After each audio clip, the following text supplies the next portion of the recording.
네, 여러분 안녕하십니까. 성남시 의회 주간 브리핑 두 번째 시간입니다. 오늘 함께하는 언론사는요, 성남데일리의 추용선 대표, 굿타임즈의 김종필 대표, 그리고 메일타임즈의 송길용이 있고요.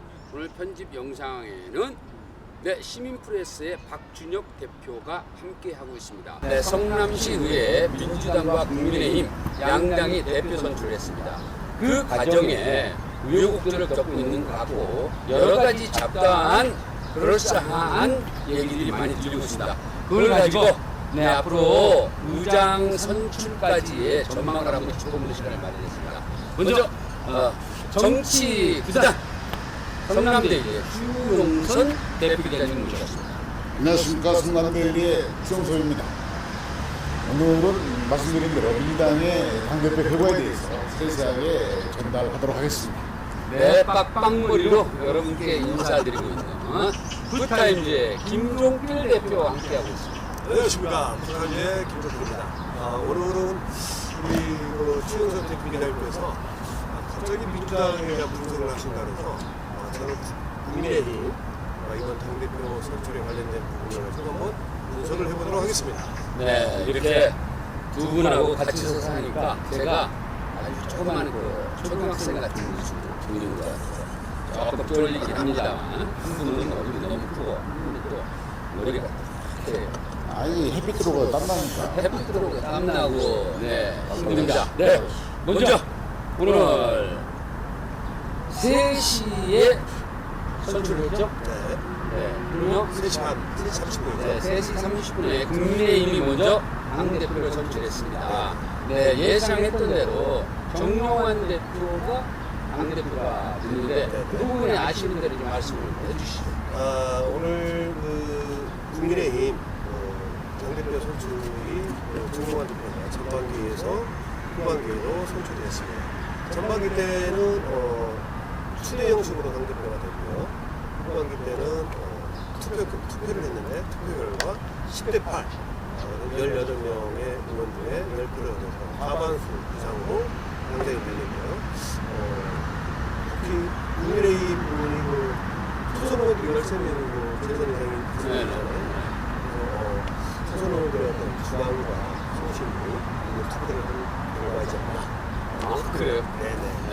10대 8이라는 부분은 좀 바뀐 두 사람이었습니다. 네, 그래서 김동완 대표가 10표, 그다음에 안국수 전 위원장이 8표, 그래서 과반수 이상으로 정용환 대표가 선출됐습니다. 네, 그런데 여기에서 안국수 상임위원장이죠? 상임위원장이 당대표에 예상이 나왔습니다. 네. 저희는 어떻게 예측했죠? 저번에 의장에 출마할 거로 도전하는 거로 이렇게 예측을 했는데 이게 의장 이전에 당대표에 먼저 도전을 해서 이거 표심을 훑어보지 않았나. 그렇죠. 네, 그렇죠. 이렇게 분석을 해봐야 되는데 그러면 그 다음에 당대표 도전은 가능한 것인가? 그 부분에 대해서는 일단은 제가 저번에도 우리 방송할 때 후반기에는 이제 강림 의원이 당대표를 하고 상임이라든가 이런 부분에 있어서 초선 의원들한테 경험을 쌓을 수 있는 기회를 좀 줬으면 좋겠다라고 이제 생각을 했는데요. 오히려 이제 안국수 문화복지위원장이 당대표 출마를 하게 됐습니다. 이 부분은 다음 후반기 의장 선출 부분이 의석수로 이제 10석 때문에 국민의힘이 당연히 이제 국민의힘 쪽에서 의장이 될 거라고 생각을 하는데요. 약간의 이제 변수 부분이 좀 발생되지 않을까. 네, 거기까지 듣고 다음에는 이제 넘어가겠습니다. 우리 추용선 대표가 우리 김종필 대표가 한 거에서 좀 추가하면 저희가 지난번에 국민의힘의 당대표에 대해서 설명했지 않습니까? 정용환 의원이 거의 당대표가 될 확률이 높다. 이미 정해져 있다. 그 와중에 중간 사이에 의장을 나갈 수 있다. 이런 모양새를 거의다가 결국 당대표가 나가고 안국수 의원은 전혀 당대표에 대해서 거론된 바가 없는데 그냥 어떤 목적이 있겠죠. 보이지 않는 그 부분을 좀 따라오고 근데 어쨌든 대표에 나갔어요. 그래서 10대 8 거의 박빙이죠. 18명의 10명이 딱 과반수이기 때문에 그런 결론이 나온 것 같아요. 나온 것 같고 네. 그다음에는 민주당 얘기를 해주세요. 방금 끝나 따끈따끈한 네, 민주당은 지금 4시부터 의원총회를 했거든요. 그래서 좀 전에 방금 전에 지금 방송 들어오기 직전에 결과가 나왔는데 민주당의 15명 의원이거든요. 네. 서은경 의원하고 이준배 의원이 경쟁을 해서 아마 8대7로 끝나지 않았나. 숫자는 좀 변동이 있을 수 있는데 거의 뭐 8대7로 끝나지 않았나. 근데 1차 투표에서는 누군지는 알 수 없지만 모 의원이 누군지라고 특정이 안 되지만 모 의원이 기표란에 대표 이름을 안 쓰고 아무 이름을 안 썼기 때문에 무효표가 나와서 7대7 2차 투표에서 8대7로 이준배 의원이 당선이 됐습니다. 네. 근데 이제 두 의원 다 대표에 도전했던 이준배 의원, 서은경 의원 두 의원 모두가 사실상 당선인데 그 중에서 서은경 의원이 상당히 적극성을 띠고 집행부와의 대립감을 세웠던 부분이 있었어요. 네, 그런데 이준배 의원은 그런 부분에서는 조금 한 발 뒤로 물러서 있지 않았나. 그렇지만 이런 분석인데. 그렇지만 않고요. 네. 본회의장에서 시정들이 얼마 전에 지난주에 끝났던 본회의 시정들에도 이준배 의원, 서은경 의원이 시정들을 했거든요. 네. 두 분 다 강성 일관대로 집행부를 질타했던 부분들이 지금까지 많이 있었고요. 당대표 결정 과정에서 말씀드린 대로 15명 중에서 8대7로 끝났다는 이야기는 호각지세를 잃었다. 서은경 의원이 되든 이준배 의원이 되든 누가 되든 간에 굉장히 박빙의 승부였다. 그런데 제가 개인적으로 우리 세부 앵커를 포함해서 김영표 기자님이랑 세부를 포함했을 때는 서은경 의원이 될 확률이 51%는 되지 않느냐 이렇게 추측을 했거든요. 그런데 반대로 이준배 의원이 51%를 획득해서 했다는 이야기는 우리가 분석했던 사람 중에서 최소 한 명 정도가 서은경 의원을 찍을 걸로 봤던 분이 이탈을 하지 않느냐 이렇게 분석이 되네요. 네, 그 사람이 누구인지 모르겠지만 네. 아무튼 뭐 올바른 선택을 했겠죠. 네, 그러면 양당 모두가 이제 대표가 선출이 됐습니다. 그럼 예상했던 대로 정용환 대표가 의장에 나간다고 썰을 푼 다음에 다시 이제 당대표가 됐어요. 그러면 당대표의 유리한 고지를 한 번 더 하기 위한 과정이 아니었나 이런 얘기들이 이제 구구하게 들리고 있어요. 그런데 이제 그 부분에 대해서 사실관계 확인을 한 것으로 알려진 것이 투 대표께서 사실관계를 하더라도 이 정치인들이 기본적으로 진실은 말하지 않고 진실 속을 감춰두고 그 가면의 말을 하기 때문에 제가 보기에는 지난번에 말씀드린 대로 정용환 이 전방위 대표가 후방위 대표가 될 확률이 거의 99%다 이렇게 이야기를 했는데 그 과정에서 의장이 한번 해볼 수 있다 이런 걸 상당히 신경을 고민한 것은 사실인 것 같아요.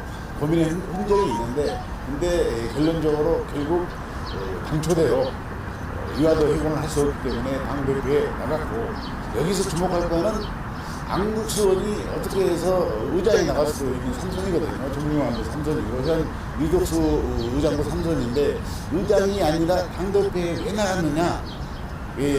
지난번에 말씀드린 대로 안국수 의원은 18명의 국민의힘 의원 중에서 비주류거든요.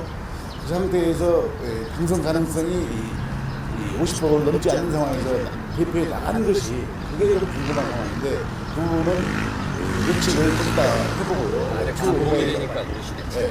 네, 간을 봤네. 네, 간 보는 거고요. 네, 간이 안 네, 맞았죠. 이제 보세요 이제. 간이 안 맞았죠. 간이 안 맞았죠. 네, 맞아요. 근데 맞을 수도 있었어요. 그런데 지금 양당이 모두 이제 대표가 선출이 됐어요. 네. 그 다음에 이제 여론적으로 뭡니까? 의장 선거 아니겠어요? 일단은 네. 국민의힘의 이제 의장 후보를 조만간 정용환 대표가 의원총회 자시에서 다수당이기 때문에 의장 후보를 선출하는 과정을 밟겠죠. 네, 당론을.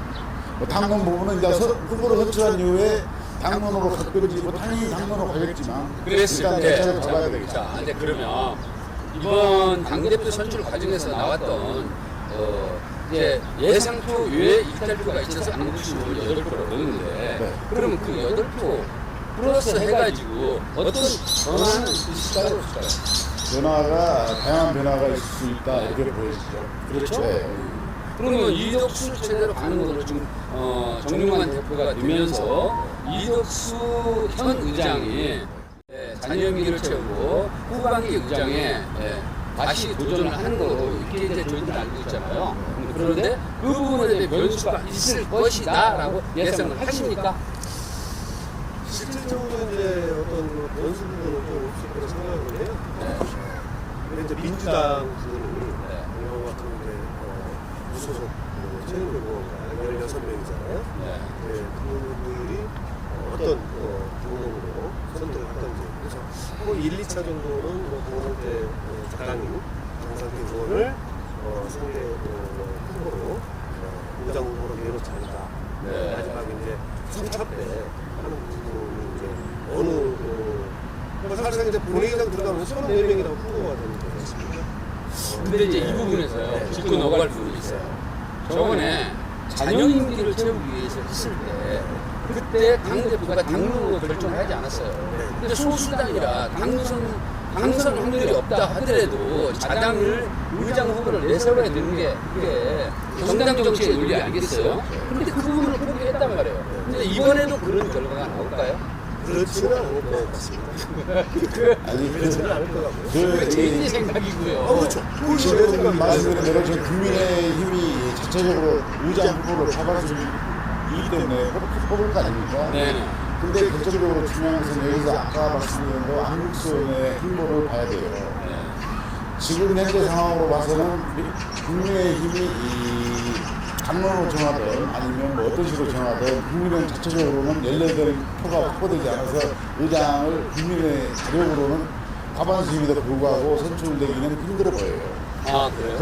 거기에서 변수가 한국수원 행보를 좀 봐야 되는데 여기서 결정적으로 민주당이 이준배 의원이 당대표에 했다는 거예요. 지난번에 이준배 의원은 일종의 부대표였고 반권파에 속했거든요. 네. 그 부분이 있기 때문에 아까 예를 들어서 이덕수 현 의장이 의장 후보로 선출된다고 한다면 민주당의 당대표 상황이 성경이냐 이준배냐에 따라서 달라질 여지가 컸었는데 이준배 의원이 됨으로 인해서 이덕수 의장이 자연스럽게 의장에 선출될 확률이 제가 개인적인 의견입니다만 80%를 넘어섰죠. 80%를 넘어섰고 만약에 성경이 당대표가 된다고 한다면 국민의힘의 의장 후보가 이덕수 의원이 됐다고 치더라도 의장이 될 확률이 51% 선에서 그쳤을 거라고 보이는데 현재 상황은 80%로 넘어서고 있다. 그만큼 민주당 상황이 중요하다. 민주당이 단일 제어가 되지 않으면 충분히 변수가 있는 네, 그 거예요. 부분에 대해서 우리 저 JT 얘기를 좀 저는 일단은 민주당 입장에서는 후반기 의장분들이 사실상 바란스가 안 되기 때문에 모르겠습니다. 이제 새로운 선수들의 당대표께서 어떤 핵심 분들을 원구성 분들이라는 부분에 따라서 기회를 하지 않을까 생각을 해요. 원구성의 승리자라고 투표를 있지 않습니까? 가서 민주당이 100개를 상임위원회를 가져오고 특별히 선거위원 같은 걸 몇개 받는지 이런 부분에 따라서 어떤 판단 부분이 좀 달라지지 않겠느냐 그런 부분이 그래요. 그러면 자 아무짝에도 이렇게 얘기하면 안 되는데 좀 쓸모없다고 얘기하죠. 어떻게 역할이 없다고 얘기하는 부의장하고 그다음에 인리를 안 줄 것이고. 그 앞에서 지금 법무성 협상으로 넘어가는 게 아니고 당대표 의장으로 분석을 해야 되기 때문에 법무성 협상으로 넘어가면 안 될 것 같고요. 민주당이 15명인데 어떻게 당일적으로 형성해서 자기 몫을 찾아가느냐. 과반수를 넘지 않는 민주당이 하지만 야당이지 않습니까? 그리고 사실 표로 따지면 33명 중에서 53대 47%를 점하고 있어요. 그렇기 때문에 단일 대우로 자당의 의장 후보를 뽑을 필요는 없지만 자연스럽게 사선의 의원이 있기 때문에 자연스럽게 어느 정도까지는 의장에 도전해볼 필요가 있다. 그런 모습을 민주당이 단일적으로 형성해서 보여야만이 야당다운 야당이 될 수 있는 모습이라는 거죠. 국민의힘이 과반수이기 때문에 거기서 원구성 관련해서 원하는 대로 9개 원내 자리 중에서 4개를 원활하게 주면서 한다고 한다면 딱히 갈등의 요소가 없는데 그런 상황이 아니라고 한다면 민주당도 1차는 의장 선거가 1, 2, 3차 있기 때문에 1차, 2차 정도에서는 단일을 형성해서 자당 후보를 만들어낼 필요가 있어요. 의장이 당선이 안 되더라도 민주당이 그런 모습을 보여야 된다고요. 그러니까 보여야 되는데 저번에 후반기에도 그거를 포기를 했잖아요. 자당에서 당 후보를 의장 후보를 뽑아 저기 황상태 의원을 그죠, 맞아요. 냈죠. 아니, 전반기 때. 전방기 말고요. 네. 지난번에 4월달에 보궐선거 때, 의장 보궐선거 때, 이덕수 의장이 19표 의장이 당선이 됐는데, 당시 민주당의 당대표랑 민주당의 주류 세력이 의원총회를 거쳐서 우리도 한번 논의를 해보자 그랬는데, 의원총회를 열지 않았고, 그 당시 우리가 흔히 말하는 당권파가 자연스럽게 이덕수 현 의장을 찍으면서 이덕수 의장이 19표로 당선이 된 거예요. 그런데 그 당권파가 이번에 다시 당대표가 됐기 때문에 아까 말씀드린 대로 이덕수 의장이 80%의 당선 확률을 넘어서고 있다 이런 이야기예요.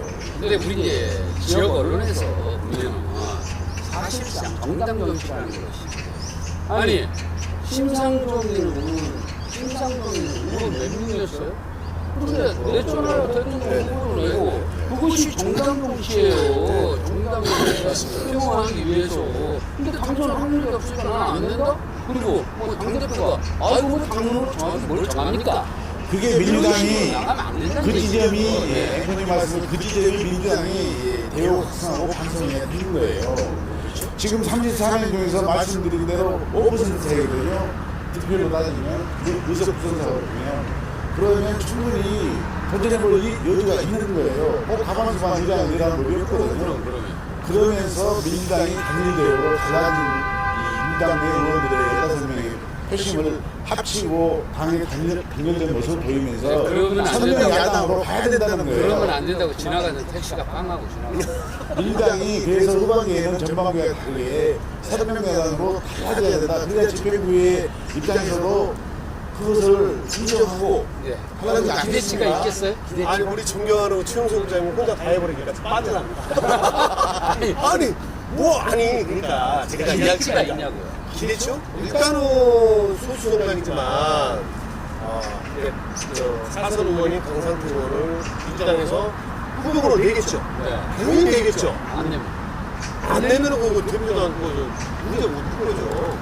아니 그러니까 안 내는 게 달라져. 그래서 민주당이 달라져야 된다는 얘기예요. 그러니까 그래서 제가 이야기하는 거는 일단은 이제 민주당에서도 강상태 의원을 후보로 내고 1차, 2차까지는 되겠지만 가겠지만 아니라 그렇지 않을 확률이 있기 때문에 그걸 노력을 해야 된다 그 이야기라니까요. 아니 그렇지 않을 확률이 있을지 없을지는 사실상 저희가 모르는 모르는 게 아니라 부분이지만 자연스럽게 지금 과정이 그랬다는 제가 이제 얘기야. 이야기하는 부분에 대해서는 이제 성립이라든가 이런 부분의 어떤 조직적인 부분이 좀 민주당에서 유리하게 가져오면은 어떤 3차 그러니까 전반기처럼 3차 투표까지 가서 어느 정도 이제 좀 국민의힘 쪽으로 후보 쪽으로 이제 밀어줄 수 있는데 제가 그건 협치고. 제가 이제 가장 이제 좀 재밌을 수 있겠다라고 생각하는 게 뭐냐면은 사실상 지금 좀 전에 당대표 선출할 때 10대 8이라고 그랬잖아요. 그럼 8명이 지금 안국수 지지 세력이 있다는 거죠. 네. 그렇죠? 그렇지만 당론으로 했는데 자 민주당 15명하고 무소속인 700명이 16명에다가 2명만 삑사리 내버리면 2명만 삑사리 내버리면 아니 논리로 맞는 말인데. 그러니까 논리적으로 저는 이야기를 한 거예요. 논리가 중요한 게 두 사람만 삑사리를 내버리면 나 다음 선거에 출마 안 해. 네, 자 봐요. 그러니까 아니 좀 들어보세요. 아버지 이야기가. 혼자 말 나가니까 나 한참 멀뚱히 서 있었어. 근데 두 사람만 어떤 그 민주당과 협의해가지고 국민의 제2의 인물로 투표를 해보면 이거는 3차에서 그게 지금 당선된 당대표가 할 수 있겠느냐라는 의심이 있는 거예요. 아니 김종표 그렇죠? 네? 네. 김종표 기자가 이야기한 그게 이제 충분히 가능한 시나리오이긴 한데 그건 최상의 시나리오는 부분인데 현재 상태에서 말씀드린 대로 거듭 말씀드린 대로 민주당이 기본적으로 분열되어 있는 상태에서 오늘 방금 전에 좀 전에 민주당이 당대표 끝났다고 하잖아요. 8대 7이라고 그랬잖아요. 이게 단일대 형성이 힘든 상황이기 때문에 그 힘든 상황에서 과연 전제가 단일제가 되느냐. 그렇다고 한다면 아까 말씀드린 이것으로의 80% 넘어가는 의장 상황이 달라질 수 있는 거예요. 다시 50% 내려와요. 네, 성남은요 예측한 대로 된 적이 별로 없어요. 김민혜 의장. 네, 그렇죠. 네. 김은길 의장도 안 그랬어요. 김효선도 그랬고. 그러니까 이 변화무쌍한데 사실상 그런데 이번에 당대표 선출 과정을 우리가 중요시하고 눈여겨봤던 부분은 그런 것들이 예측해볼 수 충분히 예단해서 우리가 이런 방송을 할 수 있는 여지가 있다 이런 생각이 들어서 이제 그걸 눈여겨보고 제가 말씀을 드렸던 것이고 결론적으로 말씀드리면 어쨌든 이 아까 말씀드린 대로 국민의힘의 안국수 현 문화복지위원장이 당대표에 나왔다는 점. 예. 그것이 어떻게 눈여겨볼 어떤 만한 행보로 움직일 거냐. 그리고 우리 김병필 기자가 강력하게 주장했던 야당이 민주당이 강상태 의원이 사선이기 때문에 야당도 후보를 내야 된다. 그 단일로 행선되고 나서 둘이 국민의힘의 아니 민주당의 대표들이 어떤 이야기를 하느냐가 결국은 의장이 어디로 갈 거냐, 누가 될 거냐 이건 사실은 달라지는 거예요. 80% 확률도 반대로 8%의 확률이 떨어질 수 있기 때문에 시나리오를 의장은 짜겠죠. 모르겠죠. 그러죠? 시나리오를 짜는데 저는 제가 봤을 때는 국민의힘의 2명 정도나 3명 정도가 가버릴 수도 있을 것 같아요. 저는 이제 그렇게 가버릴 수 있는 여지가 있는 의원들이 대부분 다음 10대 의회에 들어오지 못하는 의원들이 그럴 수 있는 확률이 많잖아요. 들어오지 못하는 게 아니라 안 들어가려고 하시는 분이 그래서 안 들어오시려고 하는 것도. 그래서 그 어떻게 이름을 대보세요? 그걸 말 못하겠어요. 아니 그 두 명의 존재는 계속 말씀드리지만 8대 7로 나눠진 민주당이 15명이 단일화가 되느냐 그것이 문제고 그게 안 되면 의미가 없다는 거예요. 국민의힘이 10대 8로 끝났잖아요. 8명이 빠져도 국민의힘이 4명하고 주류 세력이 형성된 민주당의 그 주류 세력이 합치면 자연스럽게 그냥 2명이고 지랄이 없이 국민의힘의 후보가 의장이 된다니까요. 아, 그래요? 그럼요. 지금 2명이 많이 필요가 없어요. 국민의힘 민주당의 단일대우가 형성이 안 되면 아무 입장에 쓸데없다. 국민의힘이 나란히 10대 8에 10명, 민주당이 나란히 사람의 그 8이 합치면 다 빼고도 그냥 예를 들면 과반수가 되기 때문에 아니, 의장 후보가 의장이 되는 거예요. 아니 민주당은 소리밖에 없기 때문에 거기서 내부적인 분열이 안 일어날 수 있다는 분의 예시는 저는 사실 그렇다고 생각해요. 본인들이 아무리 해도 아니 결국 말씀드린 대로 양국수의 행보를 봐야 되고 이준도 의원이 민주당을 단일화시키면서 반대 모습으로 후반기를 어떻게 이끌어가면서 의장 후보 선출 그다음에 후보 선출까지 임할 것이냐 그게 가장 중요한 거예요. 자, 여기서 지금 이제 우리가 아무리 떠들어도 결론은 나지 않습니다. 이제 열흘 이내에 의장 선거가 있을 다음에 3일 동안에 공지를 열어서 의장 선출을 하잖아요. 그때 우리가 그때까지 사실상 언론들이 어떠한 인물이 의장이 되어야만이 후반기 성남시 의회를 잘 이끌어서 시민의 삶의 질을 향상시킬 수 있는 그런 정치를 할 것인가 여기에 대한 관심을 갖고 지속 보도를 하는 것이 우리의 역할이라고 생각을 합니다. 한 가지만 덧붙이면 아마 오늘 당대표를 뽑았기 때문에 이번 주 금요일이나 아니면 다음 주 주초에 국민의힘이 의장 후보를 뽑을 거예요. 그리고 6월 말에 후반기 원구성을 위해서 의무시회가 예정돼 있는데 그 부분은 양당이 원구성 협상이 진행되지 않으면 열리기 힘든 거고 원구성 협상이 합의해야 돼야만이 7월이든 뭐 아니면 8월이든 후반기 원구성이 될 거예요. 아니 그 매물이 멘트 하는데 꼭 끼어들어가고 또 하게 만드네. 아니 그 부분 좀 추가를 좀 해야 되니까. 추가요? 아니, 현집에서 우리 박준영 대표가 잘릴지도 모릅니다. 아니 우리 저기 최영선 대표기자님 성이 출신이니까 추가를 많이 해요. 네, 우리는 예고해드린 대로 당대표 선출에 놓고 그다음에 당대표가 선출됨에 따라서 성남시 의회에 그때 후반기 의장이 누가 될 것인가를 예측해보는 그런 시간을 마련했고요. 다음번에는 다음 주에는 당대표가 이제 선출되고 그다음에 구체적으로 의장 선거에 대한 흐름을 우리가 보게 되잖아요. 그러면 누가 의장이 되느냐에 따라서 신상진 민선 8기 신상진 시정부의 후반기에 윤곽이 드러날 거예요. 사업에 대한 윤곽이. 그런 부분을 좀 짚어보고 거기에 곁들여서 뭐를 하겠다 그랬죠? 공약사항을 짚어보는 신장진 민선 8기 신장진 신정부에 대한 전반기 2년이 지나감에 따라서 하반기 후반기 2년에 대한 부분 그러니까 공약 이행 부분에 대해서 좀 짚어보는 그런 시간을 좀 마련해서 네. 국민의힘의 당사이기 때문에 의장이 된다고 한다면 중간에 뭐 집행부에 동의를 자리겠어요? 그러면 뭐 집행부 신상진 시장 하는 거에 뭐 99% 도움을 주거나 협조를 하겠죠. 아니 그거는 대단할 수 없다니까요. 우호적으로 받았어요. 우호적으로 가지고 아니 들어왔으니까. 전반기에는 뭐 그랬으니까 정동환 대표가 지금까지 들어왔으니까. 상당히 또 뭐 대립각을 세우기도 하고 그랬어요. 잘못한 건 잘못했다 지적하고 그래요? 대표는 지금 본인의 투표 결과는 늘 칭찬하는 쪽으로 했습니다. 아무튼 되게 시끄럽네요. 그렇죠?